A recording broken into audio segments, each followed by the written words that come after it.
तो क्या पढ़ना था आज? एल्किल हैलाइड्स, है ना? उसके पहले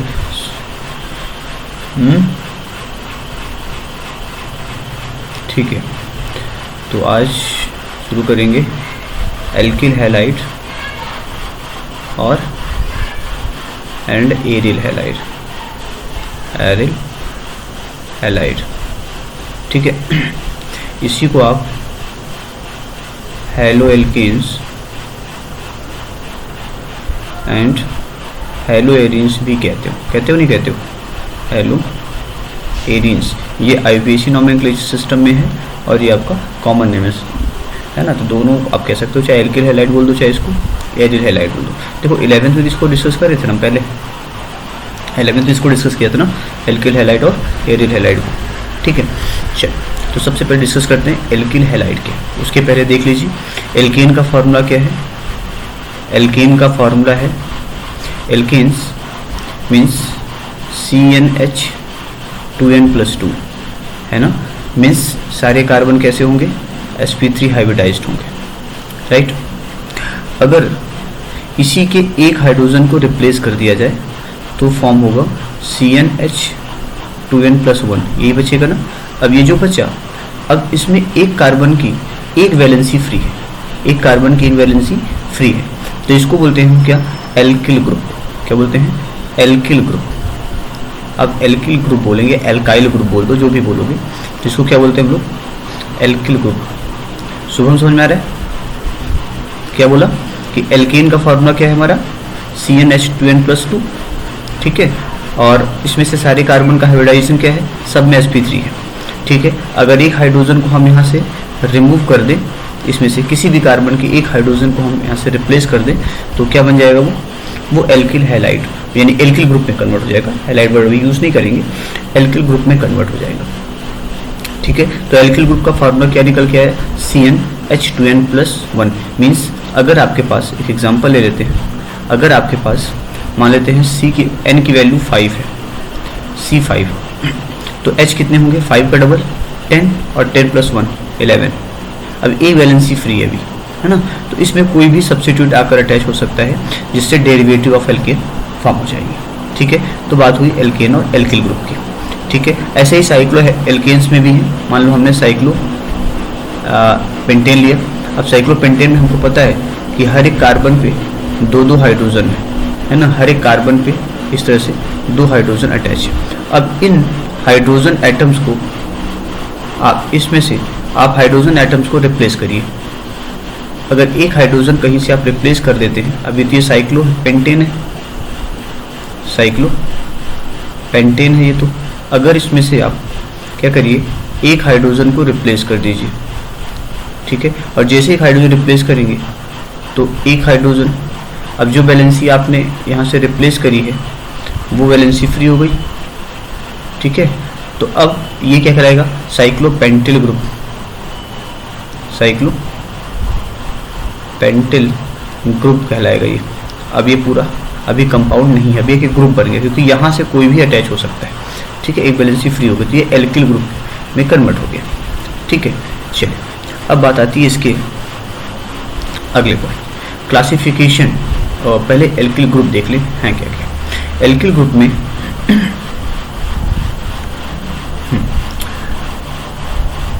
एल्किल हैलाइड की हम बात ही कर रहे थे। अब हमने एल्किल ग्रुप तो बना लिया, अगर जो रिप्लेस किया हाइड्रोजन, जो आपने हाइड्रोजन रिप्लेस किया, CH4 से आपने क्या बना लिया? CH3, हाइड्रोजन रिप्लेस हुआ। अगर उस हाइड्रोजन की प्लेस पे हम कोई हैलोजन ऐड कर दें, हैलोजन यहाँ X का मतलब क्या है? X का मतलब यहाँ पे फ्लोरीन भी है, क्लोरीन भी है, ब्रोमीन भी है और आयोडीन भी है, कोई भी ऐड कर दीजिए इसमें, तो इसको बोलते हैं एल्किल हैलाइड, एल्किल हैलाइड। तो हाइड्रोजन को किसने रिप्लेस किया? X से रिप्लेस किया। अब इसमें ये जो X है, एक से ज़्यादा भी हो सकते हैं, ठीक है।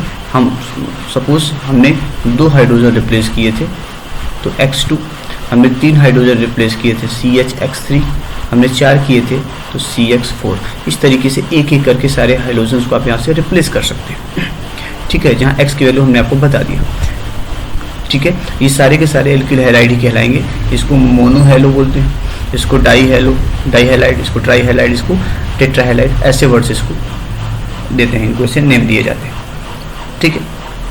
तो ये तो बात हुई एल्किल हैलाइड की।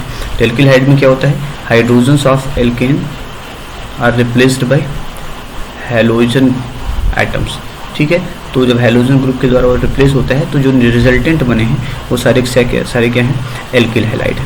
सिमिलरली एरिल हैलाइड, तो एरिल हैलाइड में क्या होता है, देखो बेंजीन में भी क्या है, हमारे नॉर्मली बेंजीन के हर एक कार्बन पे क्या है, एक एक हाइड्रोजन है, ठीक है। सौरभ, हर एक जगह पे क्या है हाँ वही चीज़ है ना। तो हर एक जगह पे क्या है, हर एक कार्बन पे हाइड्रोजन है। अब अगर मान लो इस हाइड्रोजन को हम रिप्लेस कर दें, किससे, हैलोजन्स को ऐड कर दें और H को यहाँ से रिप्लेस कर दें, तो क्या बनेगा, तो बेंजीन रिंग, एक हाइड्रोजन को हमने रिप्लेस किया और उसकी जगह पे दूसरे को पुट किया, तो मान लो उसकी जगह पे हमने पुट किया हैलोजन को, बाकी जगह तो H है, बाकी कोई दिक्कत नहीं है, हमने बाकी कुछ नहीं किया है ना। वो यहाँ भी H है, ये भी H है, हर जगह जो H थे हर एक कार्बन पे वो अभी भी है, रिमेन्स है, ठीक है। तो इसको क्या बोलेंगे, एरिल, क्योंकि देखो इसको बोलते हैं एरीन, जैसे उसको एल्केन बोलते हैं वैसे इनको क्या बोलेंगे, एरीन्स। तो एरीन से बना हुआ है जिसको एरिल हैलाइड, क्या बोलेंगे, aryl halide, halogen substituted benzene, है ना। या इसको बोल देंगे हैलो और एरीन, हैलो एरीन, तो इसको एरिल हैलाइड या फिर हैलो एरीन्स के नाम से जानते हैं। देखो नेसेसरी नहीं है ना कि एक ही हाइड्रोजन यहाँ से रिमूव हो, सारे हाइड्रोजन भी रिमूव हो सकते हैं। अगर आप BHC को पढ़े होंगे, BSC, ठीक है, तो उसमें देखा गया था कि इस तरह से क्लोरीन ऐड किए गए थे, ठीक है। तो इस तरह से भी हो सकता है, सारे हाइड्रोजन को भी रिप्लेस किया जा सकता है, इसमें कोई डाउट नहीं है, ठीक है। तो ये बात हुई, तो ये हुई एरिल हैलाइड और एल्किल हैलाइड की। अब बात करते हैं इनके क्लासिफिकेशन की। अगर इनके क्लासिफिकेशन की बात करोगे, देखो तो क्लासिफिकेशन में क्या है, सबसे पहले तो बात करते हैं प्राइमरी एल्किल हैलाइड की। क्या, प्राइमरी एल्किल हैलाइड। ये जो प्राइमरी एल्किल हैलाइड है ना, प्राइमरी एल्किल हैलाइड में हैलोजन हमेशा attach to primary carbon 1 degree carbon, है ना, हमेशा प्राइमरी कार्बन यानी 1 डिग्री कार्बन से अटैच होता है। फॉर एग्जांपल हमने लिखा CH3 CH2 Br, हैलोजन है। अब हैलोजन जिस कार्बन से अटैच है वो कार्बन है ये वाला कार्बन है वो जिससे हैलोजन अटैच है। अब इसको देखिए कि वो कितने कार्बन से डायरेक्टली अटैच है, तो ये डायरेक्टली केवल एक कार्बन से अटैच है, तो मतलब ये इस पे स्टार लगा है वो प्राइमरी कार्बन हुआ। तो प्राइमरी कार्बन से हैलोजन अटैच है, इट मीन्स ये क्या है, प्राइमरी एल्किल हैलाइड है। क्या है ये, primary alkyl halide, alkyl halide. तो डिग्री ऑफ कार्बन, है ना, बेरिंग हैलोजन, उस बेस पर हमने कहा ये प्राइमरी है। सेकंड है आपका secondary, second degree alkyl halide, है ना। तो सेकेंड डिग्री एल्किल हैलाइड में इसमें क्या है, जो X अटैच होता है, ये X अटैच होता है सेकेंडरी कार्बन से, सेकेंड डिग्री कार्बन से अगर अटैच है। फॉर एग्जांपल अगर हमने CH3 H X ऐसे लिख दिया, तो अब इस केस में क्या है कि जो हमारा हाइड्रोजन हैलोजन वाला कार्बन है, जिसमें हाइड्रोजन अटैच है, वो है ये कार्बन है आपका हैलोजन को रखने वाला। अब ये डायरेक्टली किससे अटैच है, ये डायरेक्टली अटैच है, एक तो इससे अटैच है और एक इससे अटैच है, यानी एक तो ये है फर्स्ट एंड सेकंड, दो से अटैच है। इसका मतलब ये कार्बन कौन सा है, ये कार्बन है सेकंड डिग्री। अब सेकंड डिग्री कार्बन पे हमारा हैलोजन बैठा है, मतलब ये सेकेंडरी एल्किल हैलाइड कहा जाएगा, सेकेंडरी RX कही जाएगी। इसी तरीके से हमारा टर्सरी भी है, टर्सरी एल्किल हैलाइड, है ना, टर्सरी एल्किल। हाँ, तो क्या बता रहा था, टर्सरी एल्किल हैलाइड है ना। तो टर्सरी एल्किल हैलाइड में क्या है कि जो हमारा कार्बन जिस पर हाइड्रोजन होगा वो थर्ड डिग्री का होगा, यानी उससे अब डायरेक्टली कितने लोग अटैच होंगे, डायरेक्टली 3 एल्किल ग्रुप अटैच्ड होंगे, है ना। तो ये हुए 3 एल्किल ग्रुप। अब इससे हमने कोई हाइड्रोजन अटैच करा दिया आयोडाइड, तो ये क्या हुआ तुम्हारा टर्सरी कहलाएगा। अच्छा, अब क्या ये देखो, क्या ये भी टर्सरी कहा जाएगा। तो अगर CH3 C CH2 CH3 CH3 and यहाँ पे Br, क्या ये टर्सरी है। तो हाँ टर्सरी है। हमसे इससे मतलब नहीं है कि नेबरिंग का नेबरिंग कौन है, हमसे सिर्फ इस चीज़ से मतलब है कि ये जो हमारा सेंटर कार्बन है जिसमें हाइड्रोजन अटैच है वो डायरेक्टली कितने से अटैच है। तो 1 2 एंड 3 है ना। इसको हम काउंट नहीं करेंगे, क्यों, क्योंकि डायरेक्टली उस कार्बन से अटैच नहीं है जिससे हाइड्रोजन अटैच है। ठीक है, तो ये भी क्या है हमारा थर्ड डिग्री का ही माना जाएगा। तो ये तो डिग्री के बेस पर हुआ। आगे चलो, आगे देखते हैं। आगे है कि अगर हम हाइब्रिडाइजेशन के बेस पे देखें, हाइब्रिडाइजेशन के बेस पे अगर हम देखते हैं तो एक होता है जिसमें sp3 से डायरेक्टली अटैच हो। तो जिन जिन केसेस में हाइड्रोजन डायरेक्टली sp3 से अटैच होता है उसमें मेन ये है कि सबसे पहले एल्किल हैलाइड है जिसको आप पढ़ चुके हैं, है ना। इसमें डायरेक्टली sp3 से अटैच होता है। ठीक है, डायरेक्टली sp3 से अटैच होता है। जैसे हमने अभी लिखा भी था कई सारे एग्जाम्पल के CH3Cl, तो यहाँ पे Cl जिस कार्बन से अटैच है वो sp3 हाइब्रिडाइज्ड है ना। अब कैसे है वो आप लोग डिस्कस किए हो, बता दें उसको भी, चलो उसको भी देख लो। कैसे, इस कार्बन ने कितने सिग्मा बॉन्ड बनाए हैं। मैंने बोला था कि जितने हाइड्रोजन अटैच हो उन हाइड्रोजन को काउंट कर लो, तो 3 हाइड्रोजन आइटम्स हैं प्लस और जितने सिग्मा सिंगल सिग्मा बॉन्ड बनाए होंगे तो एक CCl सिग्मा बॉन्ड भी है। टोटल कितने सिग्मा बॉन्ड हुए, 4। अब 4 में से एक S को देना कंपलसरी है, जो बचे वो उसमें से 3 P को दे दो और बचा ही नहीं, तो क्या हो जाएगा total sp3। Total sigma count कर लिया करो कि उस सेंटर ने कितने सिग्मा बनाए हैं, उसके हिसाब से हम हाइब्रिडाइजेशन काउंट कर लेंगे। ठीक है, तो एल्किल हैलाइड है। दूसरा ये होता है, अब इसी एल्किल हैलाइड में अपने प्राइमरी सेकेंडरी टर्सरी भी देख लिया। दूसरा है बेंजाइलिक हैलाइड।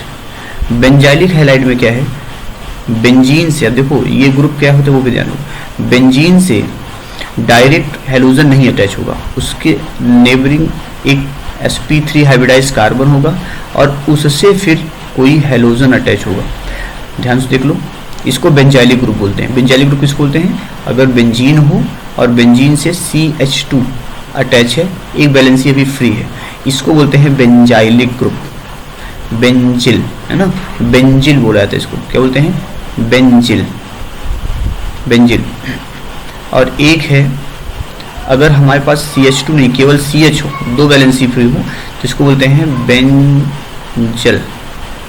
और एक होता है जब हमारे पास 3 हो तो इसको बोलते हैं बेंजो।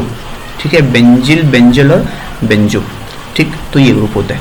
तो इसमें भी देख लो, ये भी sp3 हाइब्रिडाइज्ड ही है लेकिन बेंजीन के नेबरिंग भी है, इसलिए बेंजाइलिक इसको बोलते हैं।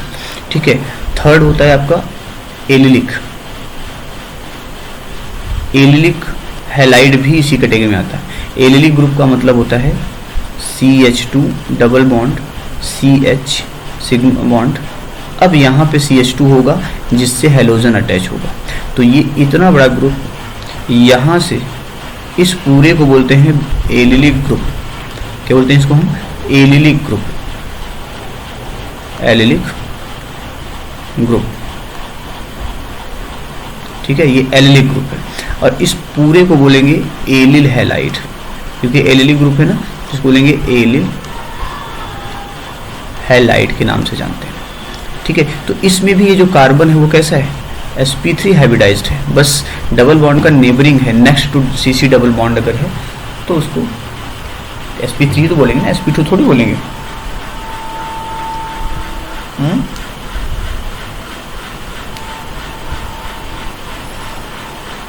और क्या, ठीक है, तो उसको हम sp3 ही बोलेंगे ना। चलो, तो ये तो बात हुई sp3 वालों की, है ना, एलिल बेंजाइलिक ये हो गया। अब आ जाओ इसमें डायरेक्टली sp2 से अटैच होता है, जिसमें डायरेक्टली sp2 से अटैच होता है। तो sp2 में एक है आपका विनाइल, हम बात कर रहे हैं sp2 वालों में, जिसमें डायरेक्टली X किससे अटैच है, sp2 कार्बन से अटैच है। तो इसमें एक होता है विनाइल हैलाइड। तो विनाइल हैलाइड में कौन से आते हैं, जब सीधे विनाइलिक ग्रुप इसको CH2 डबल बॉन्ड CH, ये विनाइलिक ग्रुप है। अगर इससे कोई हैलोजन अटैच हो जाए तो इसको क्या बोलेंगे, विनाइल क्लोराइड बोलेंगे। क्या बोलेंगे, विनाइल क्लोराइड, विनाइल क्लोराइड के नाम से जानते हैं। ठीक है, यानी CH2 सिंगल बॉन्ड CH और X। ठीक है, ये क्या हो गया हमारा, विनाइलिक क्लोराइड हो गया। ठीक है, उसके बाद देखो एक और है, लेकिन उसे बोलते हैं एरिल हैलाइड। अभी डिस्कस किए तो उधर एरिल है। इसमें भी जो हैलोजन है हमारा वो sp2 हाइब्रिडाइज्ड कार्बन से अटैच होता है। क्यों, देखो बेंजीन में सारे क्या होते हैं, सबके सब कार्बन क्या होते हैं, sp2 हाइब्रिडाइज होते हैं, और उसी से डायरेक्ट अगर कोई हैलोजन ऐड हो जाए तो इसको वही बोलेंगे ना कि sp2 हाइब्रिडाइज कार्बन से अटैच है। ठीक है, लेकिन इसको क्या बोलते हैं, एरिल हैलाइड बोलते हैं या हैलोएरियंस बोलते हैं। तो ये दो हैं जो किससे अटैच होते हैं, डायरेक्टली अटैच होते हैं कि sp2 से हैं कि sp3 से हैं, उस बेस पे। ठीक है, तो ये तो सिंपल सी बात हुई कि हाइब्रिडाइजेशन पे के बेस पे क्या है और उसके डिग्री के बेस पे क्या है। ठीक, अब बात आती है नंबर ऑफ, अगला है नंबर ऑफ हैलोजन के बेस पे कि कितने हैलोजन हैं। ठीक है, कितने हैलोजन्स हैं, हैलोजन के बेस पर भी डिसाइड किया जाता है। जैसे देखो प्राइमरी में एक मान लो, चलो प्राइमरी की बात नहीं करते यहाँ पे, यहाँ बात करने में किसको चाहिए थी, नंबर ऑफ हैलोजन के बेस पे। एक होता है मोनोहैलाइड।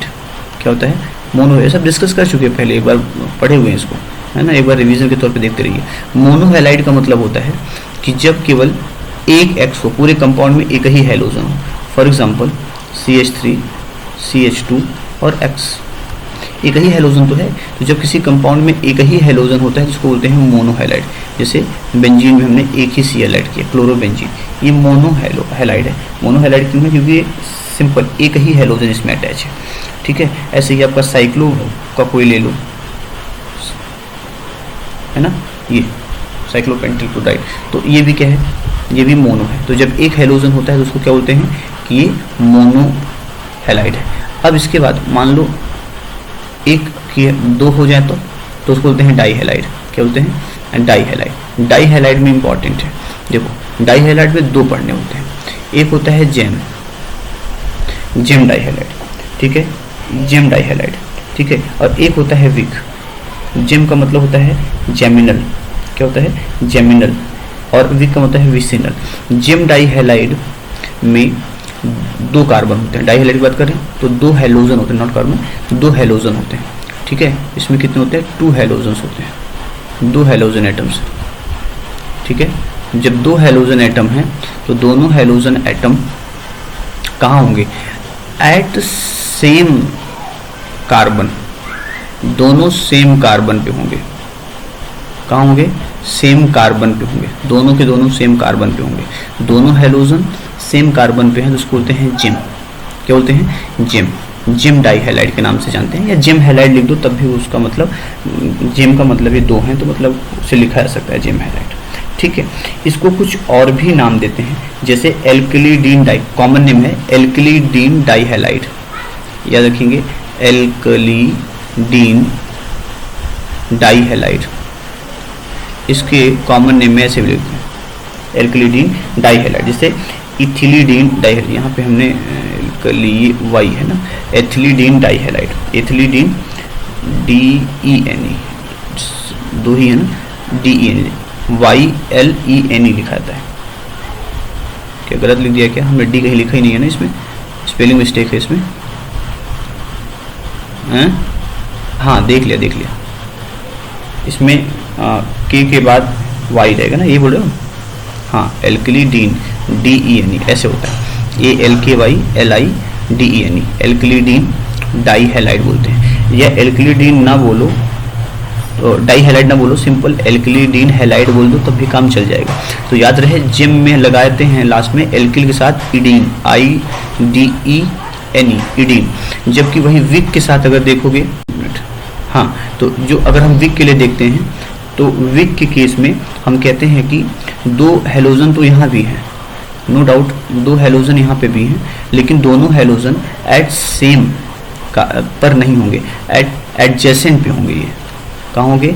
एडजेसेंट कार्बन एटम, ठीक है। इसको हम कहते हैं 1,1 डाई हैलाइड, क्योंकि दोनों सेम पे होते हैं, लेकिन इसे कहते हैं 1,2 डाई हैलाइड, क्योंकि नेबरिंग कार्बन पे होते हैं, तो 1,2 डाई हैलाइड होते हैं, ठीक है। तो इसको विक बोलते हैं। क्या बोलते हैं? विक बोलते हैं। और विक का जब वैसे कॉमन नेम लिखने होंगे तो इसको एल्किलीन बोलते हैं। क्या लिखेंगे? एल्किल लिखा, एल्किल पूरा, और फिर ई लिखेंगे, ENE, एल्किलीन डाई हैलाइड। तो एल्किलीन डाई हैलाइड उसको बोलते हैं एल्किलीडीन, ठीक है, एल्किलीडीन। और इसको बोलते हैं एल्किलीन। इसमें सिर्फ ENE लगाते हैं, उसमें IDENE लगाते हैं, उसमें IDENE पूरा लगाते हैं ना। इसमें क्या लगाया हमने? सिर्फ हमने लगाया है ENE, ठीक है। तो ये दोनों में डिफरेंस होता है। और दोनों के एग्जांपल देखो, इसका एग्जांपल है CH3 CH2 CHCl2 है ना। और इसका एग्जांपल क्या हो जाएगा? सेम वही फॉर्मूला होगा, CH2 Cl CH2 and Cl, सब कुछ वही था।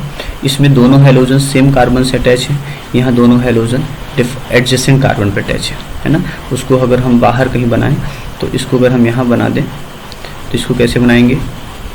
CH2 CH3 CH Cl and Cl ऐसे लिखा जाता है ना। कौन सा वाला? ये जिम वाले की बात कर रहा हूँ। जिम वाला ऐसा लिखा जाएगा। और विक वाला कैसे लिखा जाएगा? विक वाला इस तरह से लिखा जाएगा, है ना, CH2 Cl CH2 Cl। तो ये हुआ किसकी बारी? विक की बारी हो गई, ठीक है। तो जिम और विक की बात हमारी हो गई, ठीक है। तो ये क्लासिफिकेशन की बात है।